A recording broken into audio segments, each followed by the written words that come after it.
Bincang Kopi. Dari kopi, jadi cerita. Dipersembahkan oleh Pilo Coffee.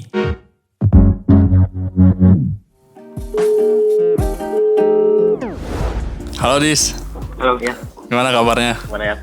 Sehat ya? Alhamdulillah. Lagi di mana sekarang Dis? Di rumah? Lagi di rumah gue. WFH terus ya? Hah? WFH, wah ribet gue ngomong.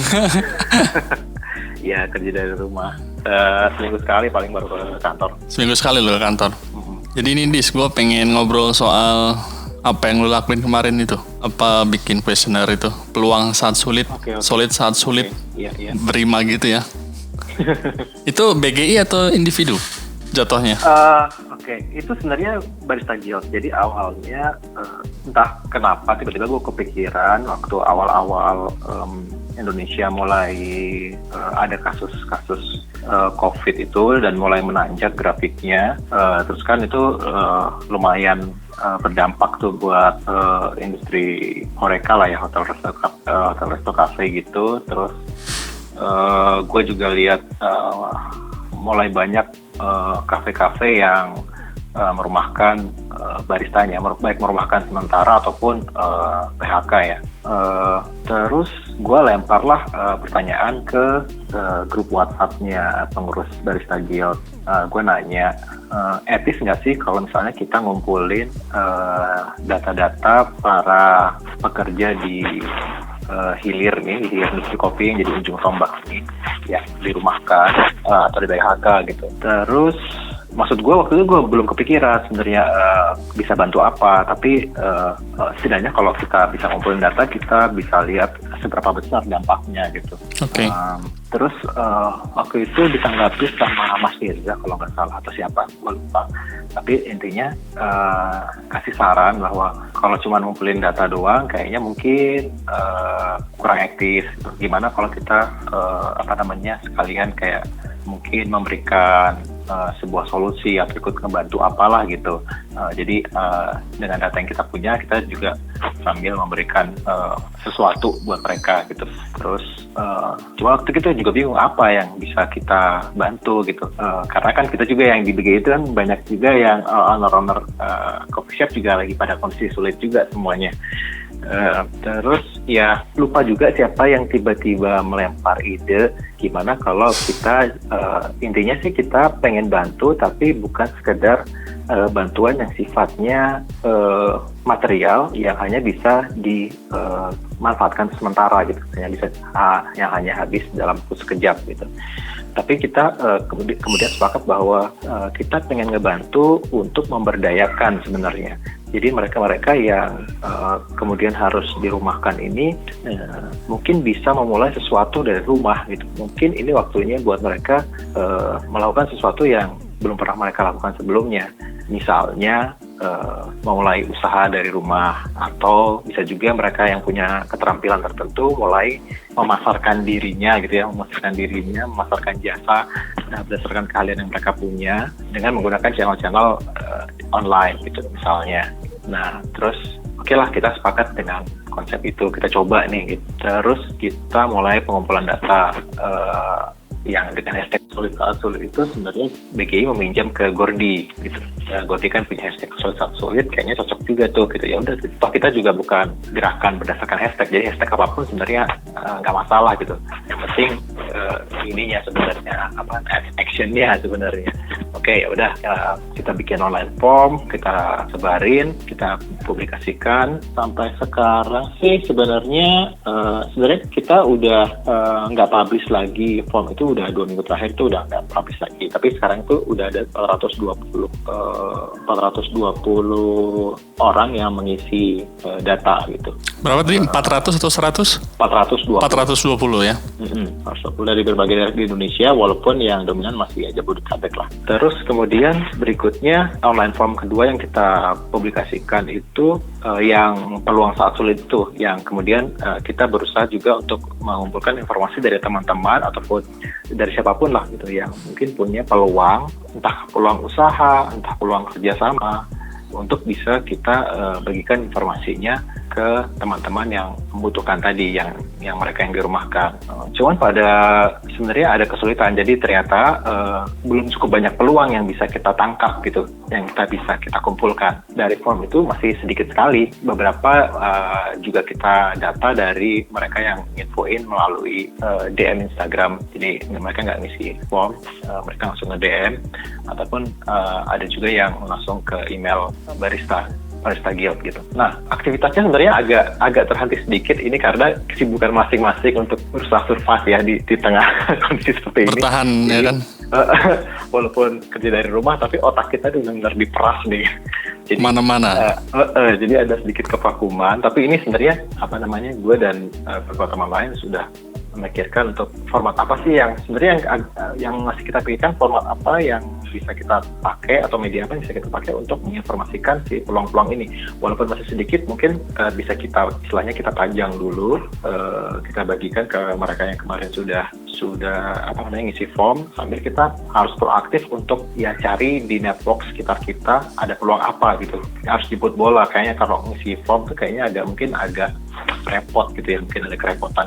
Kalau yang form sulit mungkin agak lebih gampang isinya. Kalau form yang peluang sangat sulit itu emang kita meminta mereka agak menjelaskan beberapa detail mengenai entah peluang usaha ataupun peluang kerja atau kerjasama yang mereka tawarkan gitu. Yang masih kita pikirkan adalah gimana cara kita membagikan informasi ini, apakah melalui email newsletter gitu, kayak email blast gitu, atau apa. Yang terakhir kali gue kepikiran kayak mungkin kita bisa bikin suatu website, bentuknya kontennya hanya berupa kayak semacam ikan baris, terus mereka yang punya akses ke situ adalah mereka yang kemarin sudah ngisi form. Mungkin sih weekend ini mungkin kita akan lebih pertajam itu. Nah, mudah-mudahan sih minggu depan sudah ada sesuatu yang bisa dilihat lah gitu. Makanya kita juga belum publikasikan lagi kedua form itu, baik yang sangat sulit ataupun yang peluang sangat sulit. Sebenarnya kita tahu juga ini kan masih akan berlangsung mungkin beberapa bulan lagi ya, ini PSBB ini. Jadi sebenarnya juga data orang-orang yang terdampak itu juga masih terus membengkak sih pastinya gitu. Itu nggak kepikiran lu untuk melanjutkan lagi kuesionernya untuk dibuka? Kepikiran, cuman gue fokuskan dulu untuk membagikan informasi ini ke mereka itu gimana caranya. Yang sudah sebelumnya itu ya? Yang efektif gitu, caranya efektif gitu. Nah, karena ini belum dibagikan, itu bisa lu ceritain lebih lanjut? Yang soal kendala peluang sulit, apa aja sih? Maksudnya dari ngisi itu emang akhirnya apa ya, dari data kuesioner itu menunjukkan apa sih? Akhirnya lu bisa menyimpulkan memang belum berjalan dengan baik lah. Ya jumlah yang isi formnya aja sedikit banget. Gitu. Dari segi jumlah ya, jumlah isi. Dari segi jumlah. Nggak entah karena memang peluangnya lagi sulit atau memang susah ngisinya, atau memang bisa juga kayak mungkin publikasinya belum terlalu masif karena kan maksudnya sekarang kan baru di channel PGI sama teman-teman pengurus PGI yang ngepost itu gitu kan. Nah kan mungkin peluang itu bisa banyak yang berasal dari di luar industri kita gitu sebenarnya gitu. Atau memang momennya lagi ya kurang pas kali ya. Lagi pusing juga semuanya, mau ngisi juga keder gitu kan. Karena sebenarnya kalau gue gue secara proaktif juga cari sendiri gitu. Sebenarnya banyak juga gitu, masih banyak yang di mungkin nggak harus di industri kopi, di selain itu banyak yang menawarkan peluang macam-macam sih. Bahkan kayak misalnya kalau di kuliner ya sekarang udah lumayan banyak juga yang nawarin jadi reseller frozen food kayak gitu-gitu. Itu yang sebenarnya aset kecil apapun peluang bisa di-share sih ke mereka gitu. Karena ya siapa tahu jadi sesuatu yang bermanfaat juga gitu buat memberdayakan mereka yang terdampak. Nah kalau dari bisnis lu sendiri, ini di luar BGI kan lu juga memiliki usaha ya. Dalam hal ini Jago ID itu bener ya? Betul. Nah ini apa strategi lu di tengah menghadapi pandemik ini? Oke, kalau Jago ini kan startup ya, jadi ya kita masih punya budget sampai akhir tahun lah untuk jalan gitu. 2020 akhir tahunnya apa 2021 nih? Kalau ya sementara sih informasi dari sang CEO masih punya budget sampai 2020, tapi kita juga lagi dalam proses untuk fundraising juga sama pitching ke malaikat ini ya. Kayak gitu lah. Kalau buat Jago sendiri memang kan kita itu pilot layanan awal yang kita perkenalkan itu kan Grab and Go Cafe lah gitu. Tapi bentuknya sepeda gitu ya. Makanya kita cari lokasi-lokasi di perkantoran atau di apartemen atau di dekat stasiun, pokoknya yang dekat dengan aktivitas kaum urban gitulah ya. Cuman kan kalau sekarang kan lokasi-lokasi itu semua mati gitu.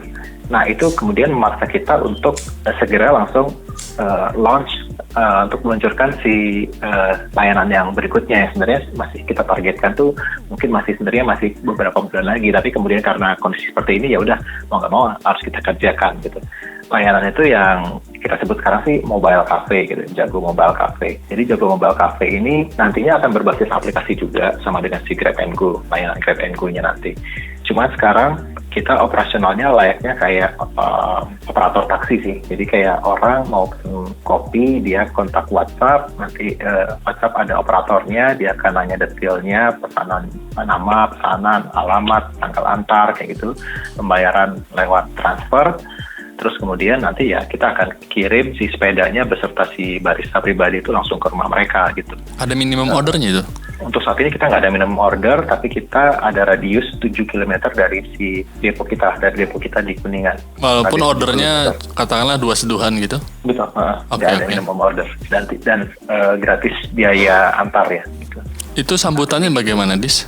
Sambutannya positif. Kalau melihat feedbacknya dari mereka, banyak yang maksudnya mereka senang gitu ya, bisa ngopi keluar ke depan rumah gitu ya, maksudnya ada suasana baru, mereka keluar depan rumah, lihat ada barista di depan mereka, nyeduhin kopi buat mereka, jadi mereka merasa seperti lagi datang ke kafe, padahal ya cuma ke depan rumah atau ke jalanan pinggiran depan rumah gitu. Full service berarti ya? Full service ya walaupun manual brew ataupun hanya ini ya es kopi susu ya gitu. Cuman itu buat kalau kita nangkapnya dari respon mereka sesuatu yang mungkin kalau bisa dibilang pertama mungkin hiburan gitu. Tapi yang kedua kayak mereka buat mereka yang emang benar-benar demen ngopi, buat mereka itu solusi gitu. Karena kayak kalau mereka pengen kopi panas, mereka di rumah misalnya katakanlah nggak bisa buat karena nggak punya alatnya atau malas buat. Kalau mereka order dari coffee shop terus diantar pakai Gojek atau Grab gitu, beberapa dari mereka bilangnya seringkali datang ke mereka tuh udah dingin gitu. Atau kalau mereka pesan yang esnya udah meleleh. Mereka esnya udah meleleh gitu, jadi watery gitu kan, jadi agak hambar gitu. Itu buat mereka yang emang levelnya depan kopi banget gitu. Tapi kalau buat yang biasa-biasa aja itu jadi kayak semacam hiburan gitu buat mereka yang di tengah WFH ini ya. Minggu terkunci dalam rumah gitu. Gitu sih. Tapi sebenarnya Jago ini nantinya tuh sebenarnya kita ide besarnya tuh Jago itu platform sih gitu. Jadi nantinya itu bisa digunakan oleh brand kopi manapun ataupun kita aja barusan ada pembicaraan dengan salah satu distributor ya kayak makanan gede lah di Indonesia gitu. Yang mereka juga tiba-tiba kepikiran untuk jemput bola gitu. Nantinya sih sebenarnya kalau sudah jadi ini development awal aplikasinya ini udah jadi, sebenarnya nanti bisa dikembangkan lebih jauh jadi sebuah platform marketplace sih gitu. Marketplace tapi jemput bola semua ya. Iya, kayak gitu. Oke, Dis, itu gue rasa cukup ya buat ini. Siap. Nanti khusus buat lo nanti lah ya. Setelah gampang. Kita bisa tetap muka. Gue kurang nyaman soalnya kalau belum nggak tetap muka tuh tetap. Iya. Masih old school kayaknya nih. Cuman udah didesak aja nih sama operatornya kan, sama Ibu Maria ngomel beda. Apa nih siaran gitu. Tapi keren nih idenya, kumpulin dari macam-macam nih. Oke, Dis, ntar gue kabarin lagi, Dis ya. Siap. Makasih ya, Dis ya. Yuk. Kami berharap curahan hati ini dapat menebarkan solidaritas dan memantik nyala semangat bagi kita semua. Terima kasih telah mendengarkan Bincang Kopi. Sampai bertemu lagi di episode berikutnya.